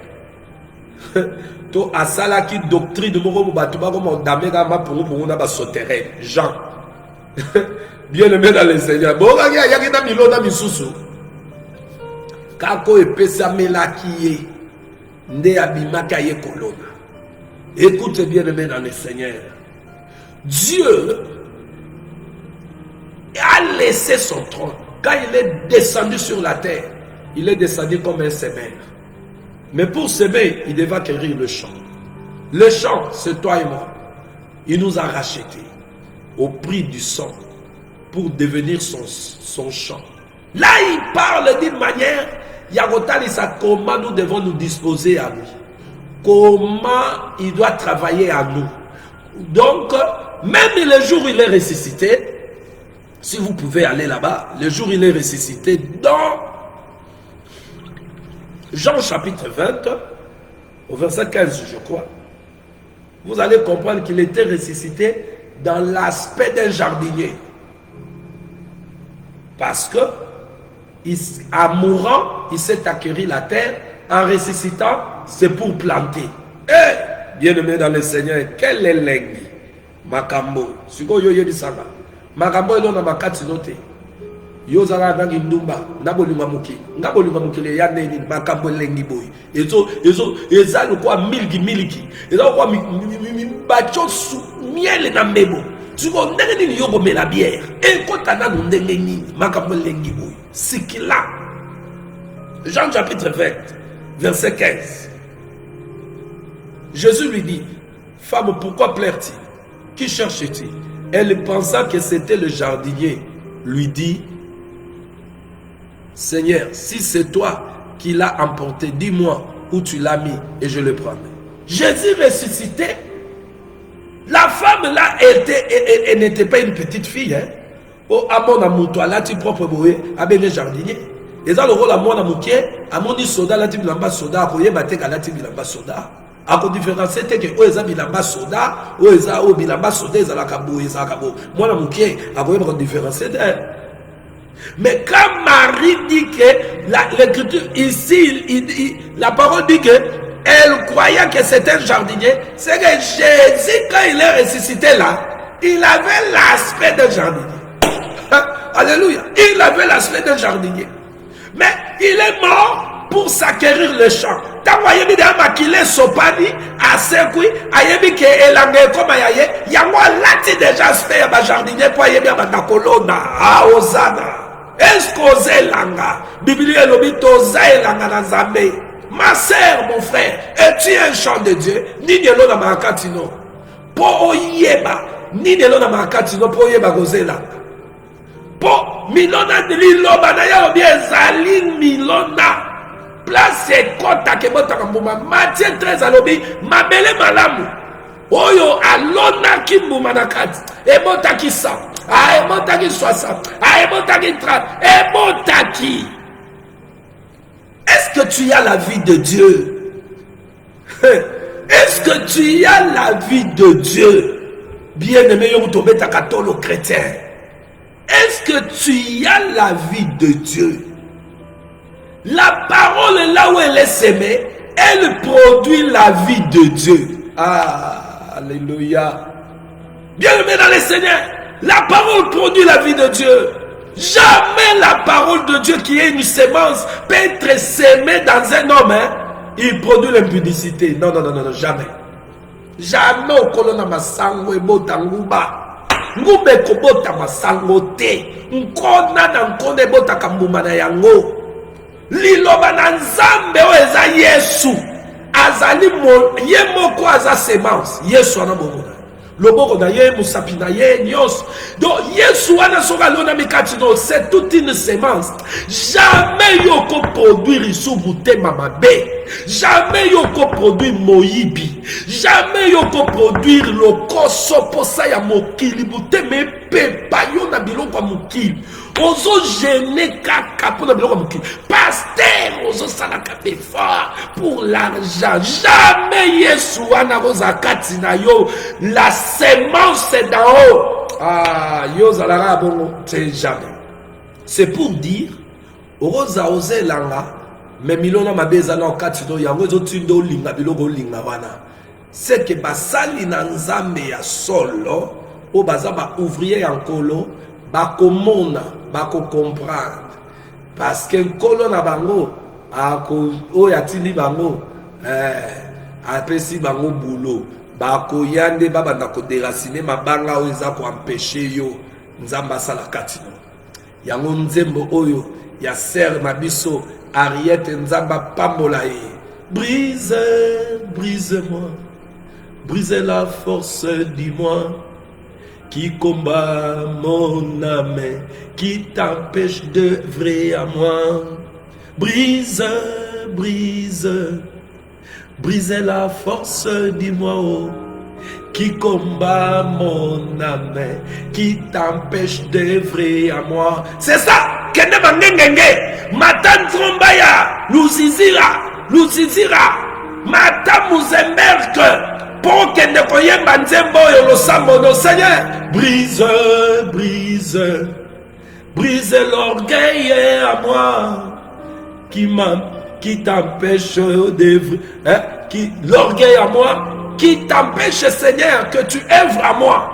Tu es venu ressusciter comme un jardinier pour l'on a mis l'on no katinanga mais le lendo nanga ezobo yangai ngai nanu yolona briser ene katinanga briser muyibi briser kobo yozambe kobo nyokolinga kobo briser muninga apôtre Paul agangaki tangu milona mabeza ekatine alobi hey malamu nazoluka na sala nazokokate kaka mabeo nalingi te se retrouver na hey chinekena nani akodélivre ngai na mabeo tango alobi kaka bongo azoluka moto délivrance zoka nde moko awutaki likolo ayaki osamosala ase présente yoka tango azwi délivrance agangi hey nzambe akumama nzambe atombwama yawe azwa kembo po atindi mwana de Yesu Masia akangoli ngai bien-aimé uzizira c'est bien bamatisi bino bajene na matiti mabe elanga na nkolo Yesu okobango ya chochama nkona kati no ndenge nini ozoluka libala ozoluka élévation ozoluka soki pour voyage mais tunanga waneza valorisation ako valoriser on ndenge yango moni ba misuba ke ba voyage ba valoriser te na voyage ko zo nyoka na voyage ko se retrouver aux ndumba ozara muyibi na voyage kuna o gagner na yo loterie o komi na yo les États-Unis ko kansate po so komi États-Unis po oza mwana nzambe po komi États-Unis mais yo mwana nzambe komi États-Unis o mela basanga te États-Unis ya na paradis te Satan n'a pas encore facilité pour que nayo. Mais azo menison vie moko ayebi kaolo na biloko mabe katino soki Yesu ayo tikali. Kokende soki France o komi soki wapi la c'était que yo amona nza. Bako ba sataniso bazo katsa na ba avion air nyoso ba o matakita. Tant souba ndoka famille na bino ba moni ke yo za mo nzunzu to peut-être lobi okoko melanga ba facilité yo bimano o okufa no ta musuli banda yango na mutu muso abimaki po abimaki akebisika ke asasi pe famille ta kufine ka bongo ça va ça sa famille le roi ba maman malua ba mère malua akufine ka bongo mabimakala. Donc Satan a comme mot dans ma place. Non, ne vous trompez pas. L'évangile de Jésus, bien aimé, c'est une sémence qui doit produire. Et tu es un champ. Osez langao baloni milono obota. Jésus a dit sémence soit derrière l'ilobanaï. Attends, il fait que place nyonso yango ekolo na bekobota. Yo monsali na nzambo olingoli ya l'église oyo ezana no matiti baloni eloko tokoliani yo lodi nini po tata futo nini yango bowa lokoso bokomisi bandimi ya bato Yesu bilanga na bino tata apôtre prophète évangile message docteur oloni tokoliani yo yena biloko na yo ozofente oloni nini pourtant mokolo elanga koya alia yo ka elengi yo polia na yo yo reba yo koliba kotaki elanga bato balie bango moko to bayaki na kolo na ye na kati nde baliaki wana po balia baserviteur ya David bakotaki bango moko baya kolia bamapa ya baserviteur to bazalaki na ye moko roi papa paster tika bajeko kaka lobi olingo koma na mutuka on so mandat yango komi le koso bitungo tandi lukuta ba séminaire ke no bengaka ba fatirier ba ote bongo elango yo ke la bana nzamba na mawate ba pikola mo matiti wana nzambe pas valoriser bango ka yo libumundo yango koma libumu nene inapte oza na forme te awa suna fini mutu te nazolo bati bongo so babile azangi ne belle de figure te Joseph azangi Bogart c'est le temps ba préciser dans la Bible et ba Bogart bazangi na bato bagi ba Bogart te siko awa to figure that toujours ba kaka ndenge Satan a déformé bato oyo bazo ko changer o mutu akomi avimba libo koma yo koza mabuni minene boyo okomi libumu komi loko accordéon et puis mimi suni bo eza masumu tolo ba te to figure that parce que na français même bato moki babenga ngo babenga ngo obésité eza maladie. Est-ce que maladie ou t'as pas encore? Vraiment Yesu katino yo comme encore obèse mon nga mafuta sopani libumu se kiti yo tata passé au comité là ozo otambola te okomi na ba problème mama kolo tout ça. Mais qu'est-ce qui te fait là? C'est ta cupidité. Tu as aimé tout le monde, tu manges trop de gros foufou. Donc tu es là, toi tu les choses que tu as aimé commencent à te tuer.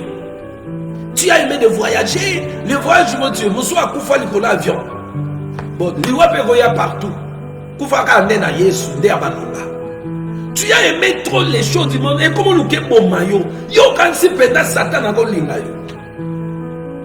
Es-tu le champ de Dieu? Et la parole dit que nous sommes le champ qu'on doit planter, bien aimé. Est-ce que Ozelanga Milonana Lilo Bananzambe Yesu abi tango ezoya kolona ba tango komi déjà mabele o il faut balona il faut bimisa mbuma bien parce que question nanga musuyango là je tourne maintenant à ceux qui ont dit bango bazwa vraie sémence mais qu'est-ce que vous produisez si vous avez la bonne sémence? Qu'est-ce que nos églises, nos assemblées de saints produits si nous avons la bonne sémence? Nous avons dans les assemblées qui ont dit ils ont reçu la bonne sémence des frères escrocs. Pasteur Yemoko, Arabakopa mystique. Pasteur Matongia Osaranate, Yemoate Abatuba mystère. Mais Azana Songi na en.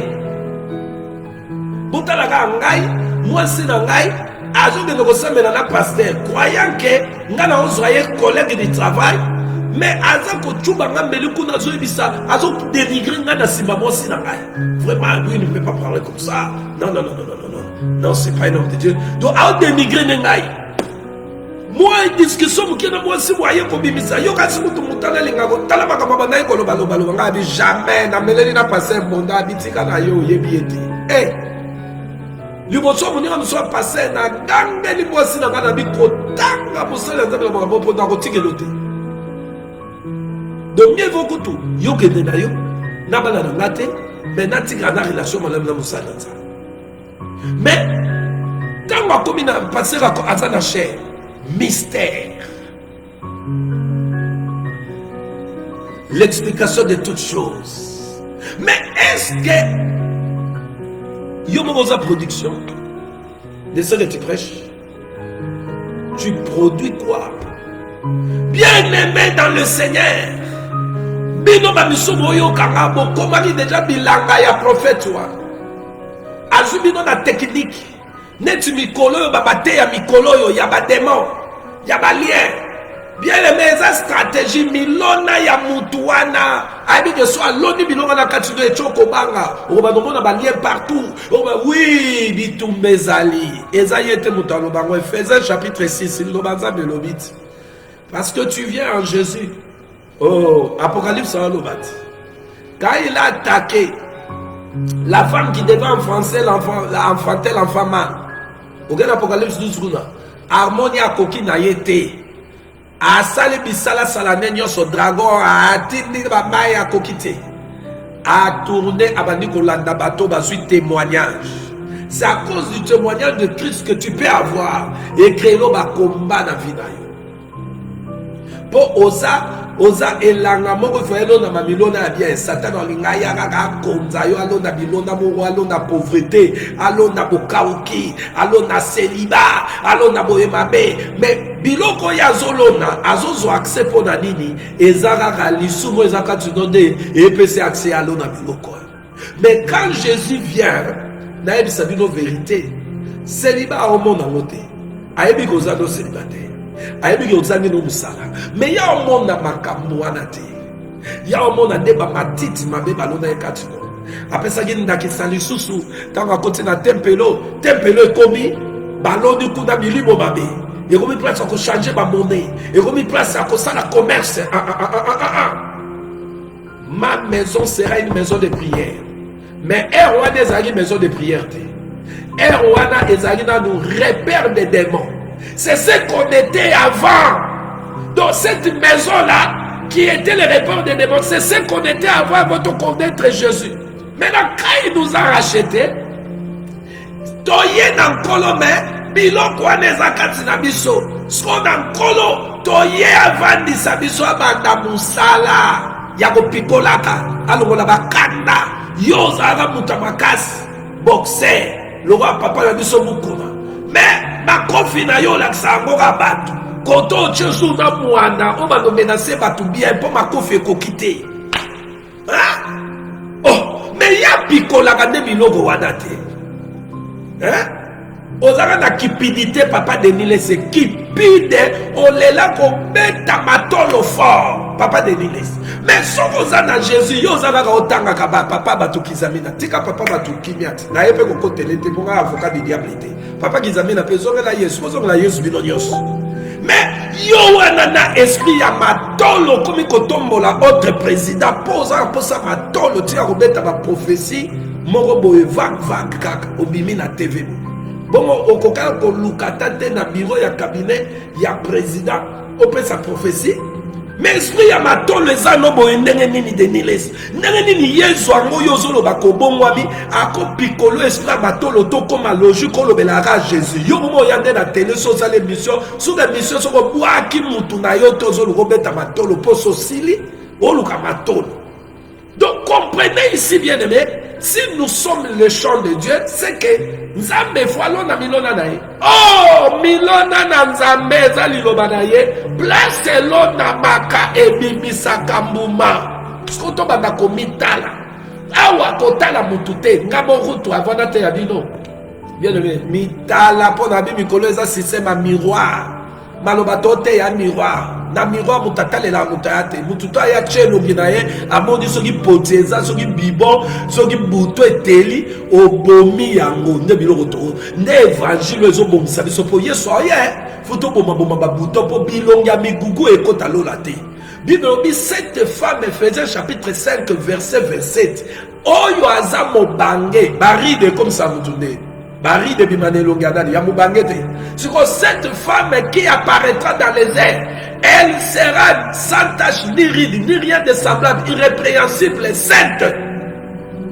Donc mobange elonga mobange kota lolate o elonga bari désolé l'accent pour toi azano na vieillesse et là sa vie ancienne oza chrétien momelana moi ko pour na kusu a vrai chrétien so azali na amour alcool tala soki milone lona mikatino okolingo langwa molimo nde biso langwa ye alcool ya osani alcool bebisa e comme sanga kizeng na kolongo na tala alcool e subisa mutu na bilamba biso omela alcool bo je me rappelle un jour na mela alcool bo chez mon oncle là-bas il mettait tu mon mwamba asala la personnel amemi biso na bo etomeli alcool amemi biso na boîte na taverne na 7e mirana tozonga bo kokota na lupango ne boye na betali baku na kwaya na subi na bilamba malamu tala alcool makambo comme ça batu buzoba mais na kolangwa molimo na kosubaka jamais na bilamba na kolangwa molimo na koma jamais kizengi mais alcool comme so kizengi so ko yo kutani na Yesu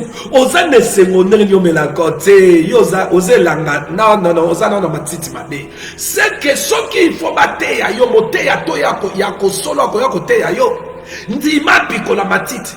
L'idée c'est un travail auquel yako pikola matiti pe mabango ezakati nelange longwa po mabeleti kala po milona na nkolozo esika. Osana gloire à Dieu.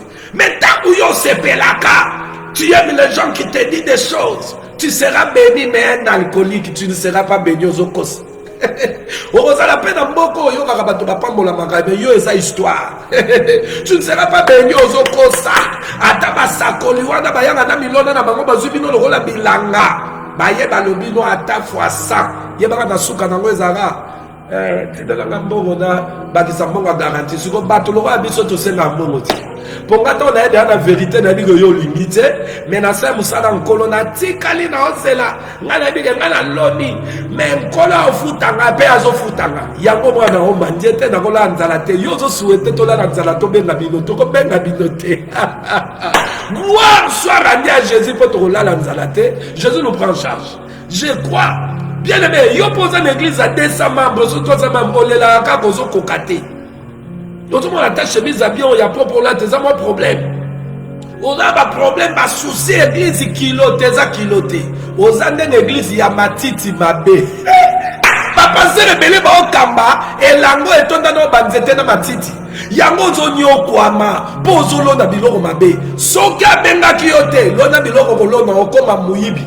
Okomo la badimi na bandako, okomo senga bofran. Tu yo ko comprendre.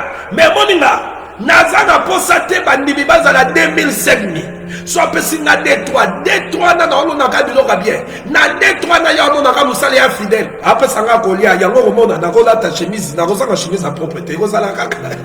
Ministère ezanga na ba VCT. Mais à côté so quand même rosa propre. O batu bazo wela oyo ya ke ne pas somba ba mona ya comme archbishop te. Biso zaka malembe pete et la ngango so keza ya 2 mètres kaka nazo sala ka wana me na kozanga te. Yo ba mona nganga na homu na te. Yo zo komelo biloko la kaka olati baride ke ba. Biso tozo kende mafuta nkolo sokola biso. Tozo kende ka ne sengo na zambe. Mais yo zaka na bango 200. Ozo koko kata suma ndefu te. Webi po anini? Olonda mabe. Moyo zwa lifuta ezate. Ngaya ta D3 mais na yebi makamu na olonda nzamba osepela. Lokola zo sepela nanga na kola la nzala te. Secret da komela. Moya ko kabona na ba ekomonana. Mawana ye ezali kona biso. Ditambu bien aimé butu na moyi. Yo zanelanga na kolo sanga ko futama. Papa passé, onyo kwa mapas ko olo na mabe. Olo na milona na yokoko. Et tu ne travailles pas la terre. Bien aimé, nous sommes hommes de Dieu, ouvriers de Dieu. Quel est le travail qu'il t'a donné? Ce que tu fais là, s'il t'a donné, fais-le. S'il t'a pas donné, tu vas souffrir. Nous avons des hommes. Azali na bon. Azo sentir la zone bolingwanza. Mais n'est pas appelé à être ouvrier. Mais pour avoir moi là, à cause de moi sale, tout le monde bangwa, ba wele, ba zui ba sale. Mbongo wana ozobe bisala ba sale, tike la mama ko bombe la bana, ba bakisa moi ba sapato, moi ba mili ki ba mela. Po bato yozo samisa na sale, mama na ngaye zamba. Zamba! Omo apenda ba nimi, akataka suki moko boye. Siko ba chantre, sera lata pantalon moko, na webi so na drobe ngango pantalon, to kola la. A telemi sikoyo biloko oyo atie na misu abambi na misu akomi lokola ndeke azoluka pumbwa matsala ndeke misu evandi tranquille te ezaka pikto sikoyo ye kuna shilo bongo tsoki bakuti semaine mama mabina frère aobina frère alembisi luketo lokola bato ya kote wana église a modèle wana papa pase yo ozozelani obandaka komandie ndoko yoka ba papa passer à l'église à bongo baba courageux basenga sansoni ango senga ta na télé yo yoka soni te ti na télé ko chaba compte banque wana eza somme bien aimé dans le Seigneur. Mais que dit la Bible? C'est que nous sommes en Jésus-Christ. Ceux qui sont nés de Dieu, ils sont appelés le champ de Dieu. Es-tu le champ de Dieu? Tozakasha ya pasteur. Pasteur, es-tu ouvrier de Dieu ou tu es l'ouvrier de ton champ? L'ouvrier des hommes et des femmes. Il faut voir nos foutailles. Biso bandimi ba foutailles. Biso ta. c'est Dieu qui nous paye. Nous sommes bien-aimés, c'est là qui sont contents avec les patrons Jésus. Moi,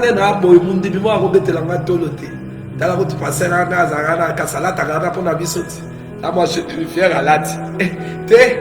Bon, si il peut vous dire, il y a un peu de Nzamba simbi na motema pe singa abeta ne tolote po ayebi ke tata na yi patron na nga mutu atindi ya pesa abeta ne pe tolote po ye paze la nganzambe babeta tolote ba cholo ba pasteur bino ba tumo cholo ba pasteur yo lobi aux évangélistes papa pasteur olingi mosali na nzamba lia ne langa na nzambe te ndeni Jésus ali na ba yekoli na ye na elanga yoza sikoyo mosali andenge nini o basali ya nzambe bakufa nzala kolo patron na bango mutu azordone nelanga na ye aza kolona soki patron aloni bango basali musala ndenge patron alobi bakolia nelanga na ye. Ceux qui travaillent à l'hôtel doivent manger à l'hôtel. Yo sikoza mosali ya nzambe ndenge nini oboya makabo alors botala pe oya bimaka wana telebelaka bababonza ate babandime ana semence nini oyo olona pa na bino bino pe bofandika wana frère wana lobi ya solo ba passer pena balekisi elangeza ya nzambe. Vous êtes le champ de Dieu. Il sème sa sémence qui est sa parole. Celui qui lobelobi pesa pesa. Celui qui sème paix, moisson paix. Celui qui sème abondamment, moisson abondamment. C'est la parole. Si vous avez un colo et discuté, vous avez un colo et discuté, vous avez un jardin, vous avez discuté, vous avez un arbre de connaissance du bien, du mal, le champ se dispose. C'est l'état du cœur. Le cœur qui est racheté ne refuse pas la sémence qui est là-dedans. Et la sémence qui est sémée dans le cœur racheté produit toujours. Que dit la Bible de ce que nous sommes en Jésus? Nous sommes le champ de Dieu. Es-tu le champ de Dieu? Est-ce que tu produis? Papa évangéliste, pasteur, docteur, prophète. Es-tu l'ouvrier avec Dieu? Est-ce que tu fais le travail selon Dieu ou selon toi ou selon les hommes? Shalom à vous qui êtes en ligne. Shalom à toi, Papa Guy Balebale. Shalom à toi, évangéliste Michel Ilunga. Shalom à toi, Mama Titi Nalemba. Shalom à toi, ma soeur Judith Massemou. Shalom à toi, ma femme Abigail Lisette. Shalom à vous qui aiment ce moment, qui aiment ce temps. Vous qui êtes en ligne, Olinga Labino, Bozala. Shalom à vous. Shalom à vous tous qui vont suivre cette émission après. Nous sommes en train de parler du champ de Dieu. Si tu es un chrétien, tu as été racheté. Regarde comment Dieu te voit, il te prend comme son champ. Laissez-lui s'aimer sa sémence en vous. Et sache-le bien, avant de s'aimer, il doit enlever tout ce qui peut empêcher que sa sémence pousse. Ton orgueil, ton envie, et tes désirs, le plaisir du monde, tout, il doit enlever ça. Maintenant, si les serviteurs qui sont ses ouvriers, ses serviteurs à lui, viennent, il te laisse comme ça. Tu viens avec ton impudicité, on te dit tu vas aller en Europe. Tu viens avec les mensonges, les vols, on te dit tu seras grand. Sache-le, c'est lui qui te dit ça. C'est un coopérant, il te prend comme son champ lui. Mais là, yo zasue la ganza meto comme la ganayo ko servir. Shalom à vous. Est-ce que Dieu n'a pas parlé? Dieu est en train de parler. Est-ce qu'on s'est attaqué à une personne? Non, on a exposé l'évangile. Mire-toi seulement. Regarde-toi si tu es le champ et si tu produis. Que Dieu vous comble de sa paix et de sa joie. S'il nous fait grâce, bien-aimés dans le Seigneur, rendez-vous le lundi. Parce que demain, après prendre soin de ce petit champ de Dieu auquel il m'a donné, bien-aimés, nous allons aussi prendre le temps de nous ressourcer pour que lundi nous puissions continuer. Là, nous avons parlé du chant. Nous allons clôturer avec le chant le lundi. Là, c'est ma petite conclusion. Et pour attaquer maintenant ce que nous sommes en Jésus et notre point très important. Il faut être là. Shalom, que Dieu vous comble de sa paix et de sa joie au nom de Jésus-Christ. Vous qui êtes son chant. le champ qui est l'Église, le semeur qui est Jésus, il est sorti du ciel pour s'aimer, comme il est dit dans Matthieu 13, le semeur est sorti pour s'aimer. Oui, si tu es la terre qu'on a travaillé, tu produiras. Laisse-moi te dire, tu produiras. Le diable le veuille pas, tu produiras, car celui qui a mis la sémence veille. Il va arroser, la sémence va sortir, il va manger le fruit, les travailleurs vont se réjouir, et toi tu seras valorisé au nom de Jésus. Shalom à vous. Et je vous dis, bye bye.